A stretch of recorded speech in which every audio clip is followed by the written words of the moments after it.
Bom dia, boa tarde, boa noite a todos. Meu nome é Thiago Leite, sou nutricionista, sou educador físico e atualmente sou pesquisador do Laboratório de Pesquisa e Inovação em Ciências do Esporte, o LAPICE, que fica localizado no FRJ Macaé. Bom, hoje eu vou conversar com vocês sobre metabolismo de aminoácido e proteína em diversas situações metabólicas. Como vocês podem ver aqui no modelo, o ponto central regulado é a concentração de aminoácidos livres no sangue, o denominado pool de aminoácidos livres no sangue, que todos nós temos, independentemente se estamos em jejum, se estamos no estado alimentado, se estamos fazendo exercício ou somos sedentários. Então, como está representado aqui, gente, seta número 1, seta número 2. Perceba que é no único sentido. Ou seja, se você se alimenta de proteína na sua dieta, ou a sua proteína endógena está sendo degradada, que é a proteólise, ambos os mecanismos podem contribuir para o pool de aminoácidos livres no sangue. Outra possibilidade de você contribuir para o pool de aminoácidos livres no sangue é fazer aminoácido novo, o tal dos chamados aminoácidos não essenciais. Está representado aqui no número 5. Bom, possibilidade para você drenar esses aminoácidos livres do seu sangue. Então você tem uma demanda tecidual, celular, a todo momento por síntese de proteínas novas, representadas aqui no número 3. Então virtualmente todas as células fazem proteínas novas, com exceção aquelas que são células anucleadas, ou seja, não possuem núcleo. Se a célula não possui núcleo, como por exemplo a sua hemácia, ela não consegue fazer proteína nova. Fora isso, todas as células fazem proteínas novas diariamente. Então existe essa demanda por drenar aminoácido livre do seu sangue. Outra possibilidade representada aqui no número 4 são os compostos nitrogenados. Então tem células, tem tecidos que têm essa demanda. A maioria delas tem. Então, por exemplo, para formar purina, pirimidina, que é a base do DNA, a base do RNA, formar o agrupamento M, né? A sua hemácia faz isso. Então o M, que é o constituinte lá da hemoglobina para carregar o oxigênio. Neurotransmissor, você tem neurotransmissor que é um próprio aminoácido, no caso o glutamato, exemplo clássico, então o neurônio faz isso. Hormônios, quando a base é proteica, a base é aminoácido, como GH, insulina, adrenalina.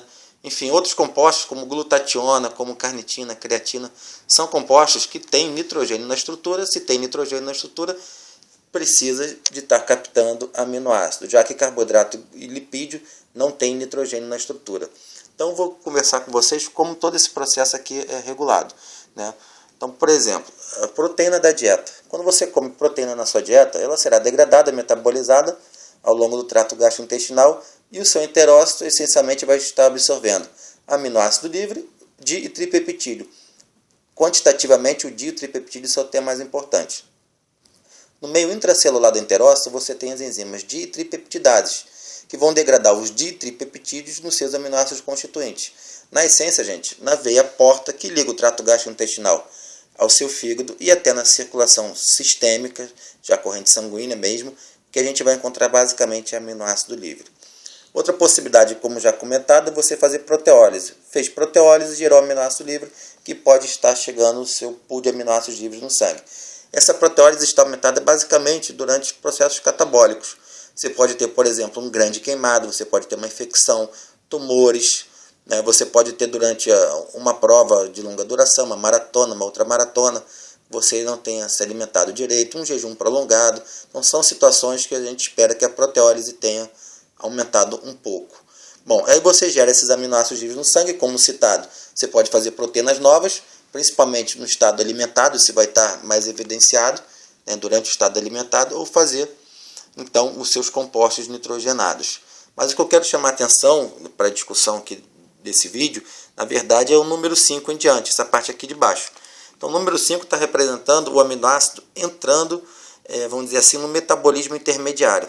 Então, como vocês podem ver, o aminoácido drenado pelo tecido, drenado pela célula, né, ele entra no metabolismo intermediário. O que é isso? Primeira coisa que vai acontecer, vão ocorrer algumas reações, que vão retirar o nitrogênio, representado aqui no N, né, já no número 6, retirar o nitrogênio é o grupamento amônia desse aminoácido.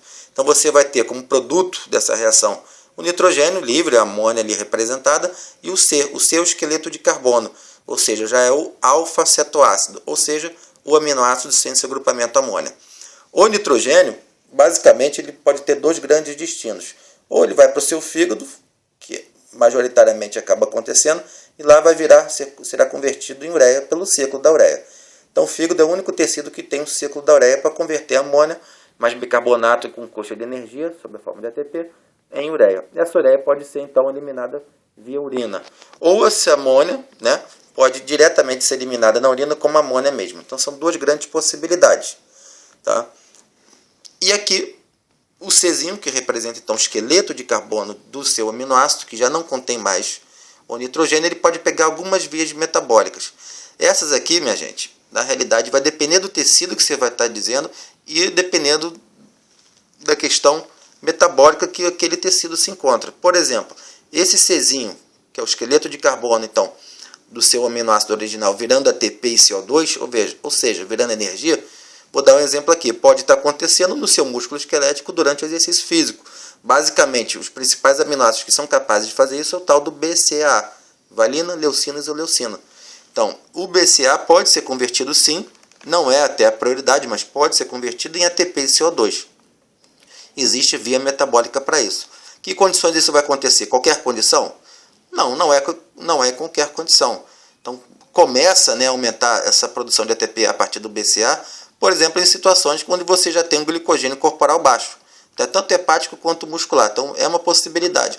Um jejum prolongado, enfim, são situações que você pode, por privação, basicamente até de carboidrato, aumentar a demanda por BCAA. É uma possibilidade.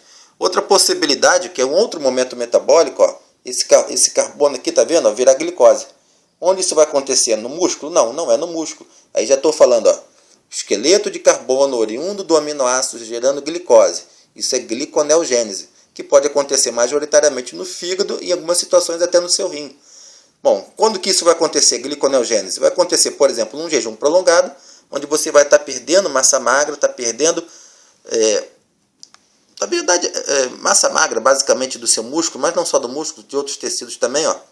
Perdendo massa magra, está tendo proteólise, que está gerando aminoácido livre no sangue, que pode estar indo para o seu fígado, entra no metabolismo intermediário no fígado, faz ureia, ciclo da ureia, a partir do grupamento amônia, mais o carbonozinho que veio do músculo esquelético, né, que veio da proteína lá do músculo esquelético, vira glicose. Isso é gliconeogênese. Para quê? Para manter a sua glicemia. É uma possibilidade desse carbonozinho do aminoácido virar glicose, gliconeogênese. Outra possibilidade também é no jejum prolongado. Então, no jejum prolongado, exercício físico, onde você não esteja ingerindo grande quantidade de carboidrato, por exemplo, uma maratona, ultramaratona, né, com estoque de glicogênio baixo, são situações que você pode estar fazendo gliconeogênese. O grande queimado também, grande queimado da mesma forma, muito similar e até mais exagerado, exacerbado. Você está perdendo proteína endógena, está fazendo proteólise, que gera aminoácido livre no sangue, que vai ser captado pelo fígado. Essa amônia pode virar ureia no seu hepatócito, depois ser eliminada na urina. Agora, o esqueleto de carbono desse aminoácido que vai ser convertido, por exemplo, em glicose. É uma possibilidade. Essa glicose pode virar glicogênio? Pelo esquema aqui está mostrando que sim. Mas olha só, já é um outro momento metabólico. E eu não vou imaginar que durante o exercício físico, que durante um grande queimado, a proteólise que está acontecendo aqui, que está gerando então aminoácido propul de aminoácido livre, vai estar sendo convertido em glicose para virar glicogênio. Não. Durante o jejum, ou durante um exercício físico intenso, sem consumo adequado de carboidrato ou um grande queimado, essa glicose está sendo formada no fígado para entrar na sua corrente sanguínea para manutenção da glicemia, basicamente. Não é para formar glicogênio. Mas pode virar glicogênio? Pode. Mas qual a situação metabólica isso deve acontecer principalmente? Vou dar um exemplo claro aqui que eu imagino que isso pode estar acontecendo. Imagina você acabou de fazer exercício físico, está na academia fazendo musculação, teu treinamento aeróbio e tal, seus estoques de glicogênio corporal baixam, são depletados, e pós-treino você consome uma grande quantidade de proteína, só proteína, sem utilizar o carboidrato.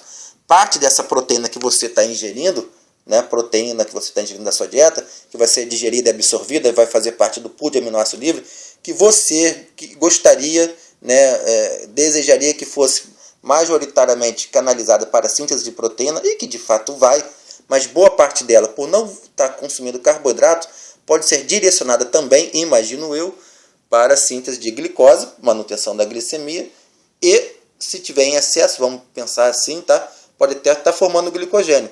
Tanto que quando você acaba de malhar, se você só comer proteína, e se for fazer biópsia antes do treino, depois do treino, em diferentes tempos, você vai ver que os seus estoques de glicogênio muscular, por exemplo, estão aumentando. Mesmo no pós-treino, mesmo se você só ingeriu proteína. Como isso é possível se você não ingeriu carboidrato? O carboidrato seria até o principal. Ó. Se você tivesse ingerido carboidrato, Esse, obviamente, já é a própria glicose e formaria glicogênio numa taxa até mais rápida. Mas se você só ingeriu proteína, ainda assim é possível formar glicogênio. Isso os estudos já mostram, até por biópsia. Porque existe uma rota metabólica para pegar essa proteína da sua dieta, converter em aminoácido livre, e esse aminoácido livre virar glicose e depois virar glicogênio. Isso é possível, não é o mais eficiente, mas é possível. Outra coisa que sempre me perguntam é o seguinte: será que se eu tomar whey protein, por exemplo, né, que está muito na moda, eu posso engordar? Às vezes você escuta na academia, você está malhando e tem duas pessoas lá malhando também, e uma comenta com a outra que está tomando whey protein e está engordando. Gente, isso é totalmente possível. Se você está ingerindo lá sua proteína, está em excesso em energia, tem muita proteína que está sendo canalizada para pool de aminoácido livre no sangue, que você desejaria mais uma vez que toda ela fosse canalizada para a síntese de proteína. Parte é, mas nem toda. Parte desse aminoácido que está em excesso pode ser entrar no metabolismo intermediário, esse carbonozinho, que já é o seu alfa-cetoácido, lembra? Pode virar lipídio. Então você pode engordar. Existe via metabólica no corpo humano, não é prioridade, realmente não é prioridade, mas que pode sim converter o seu aminoácido, caro até, que você compra caro, em lipídio. É possível. Então é bom você saber que existe essa via metabólica. Quem gosta do tema e quer se aprofundar mais em bioquímica, pega o livro de bioquímica, Leninger, Harper, Stryer, Devlin, qualquer outro, que você vai ver com detalhe essa conversão. Então aqui está representando, por exemplo, uma seta só, né? O carbono virando lipídio. Quem quiser saber detalhe como isso de fato acontece, se é possível, qualquer livro básico de bioquímica, né, vai te mostrar isso. Essas interconversões entre o esqueleto de carbono do aminoácido em lipídio, em glicose ou até em glicogênio, ATP, enfim, isso é possível e você vai ver com clareza. Uma outra possibilidade aqui que sempre me perguntam também é o seguinte, eu até deixo aqui para vocês pensarem comigo. Você teve aqui a conversão do seu nitrogênio em amônia, né? Desculpa, o seu nitrogênio em ureia. Essa ureia está subindo. Então você viu no seu cliente, lá na clínica, lá na nutrição, você fez exames e está vendo que a ureia está subindo. Você fica se perguntando, será que essa ureia está subindo porque eu estou ingerindo muita proteína ou de repente porque estou comendo pouco carboidrato? Vou explicar aqui essas duas possibilidades, por exemplo. Por que a ureia está subindo? A ureia pode estar subindo por N questões, gente. Na realidade, uma delas é porque está chegando mais amônia, representada aqui em N. Então, se chegar mais amônia no seu fígado, mais ureia você pode formar. Concentração da ureia também pode aumentar se você estiver fazendo falência renal, algum problema no seu rim. Se o seu rim está com um problema, ele não consegue filtrar e eliminar essa ureia do sangue. Então, a concentração da ureia também pode subir por problema renal. Vamos supor que esse não seja o problema. Né? A sua ureia está subindo porque o seu fígado está produzindo ela demais. Eu pergunto, por que será que ele está produzindo demais? Um ponto-chave é porque está chegando mais nitrogênio, está chegando amônia. Bom, essa amônia está chegando da onde? Dos aminoácidos. Não vou nem entrar no detalhe de uma outra possibilidade da origem da amônia, que seria através da degradação completa do ATP. Então, se o ATP for degradado em ADP, AMP, IMP e por aí vai, até chegar em hipoxantina, você também pode estar liberando amônia. Isso basicamente é exercício muito intenso. Não estou nem considerando isso aqui. Vamos pensar só no aminoácido. Então, se esses aminoácidos são degradados, né, entra no metabolismo intermediário, então, por exemplo, para formar glicose, como eu falei, manter glicemia, formar ATP, ele está gerando amônia como subproduto. Se essa amônia chega no seu fígado, ela forma ureia. Então, o ponto central é, o seu fígado está formando muita ureia porque você está degradando muito aminoácido. Aí eu pergunto para vocês, essa degradação de aminoácidos está ocorrendo porque você tem muita proteína da dieta, está comendo em excesso e não está sabendo. Então, até aquela pessoa que de repente está se enchendo de whey protein ou similares. Tá? Então, você está comendo muito whey protein, muita proteína, muita carne, ou albumina, enfim, qualquer outra fonte. Né? Está comendo muita proteína, está em excesso. Você come essa proteína, absorve aminoácido livre. Você desejaria que toda ela fosse retida aqui como hipertrofia muscular, por exemplo. Isso não acontece, nem toda ela vai, está em excesso. Estando em excesso, você pode até engordar, você já sabe. Mas é outra possibilidade. Se entrou no metabolismo intermediário e está fazendo você engordar, por estar em excesso, esse nitrogênio acaba formando ureia. Então é uma possibilidade. Olha só, meu amigo, na clínica, né? A sua ureia está subindo muito porque você não está conseguindo retê-la no seu organismo. Você está consumindo muita proteína. Então uma possibilidade aqui é você diminuir a ingestão da proteína dele. Agora, isso não quer dizer que se a sua ureia subiu, necessariamente você está consumindo muita proteína. Vou dar só mais um exemplo em vários outros que poderia estar acontecendo. Vamos supor que a sua dieta seja low carb, tem muito pouco carboidrato. muito pouco carboidrato. O problema não é uma dieta hiperproteica. O problema agora nesse segundo modelo é que você consome muito pouco carboidrato.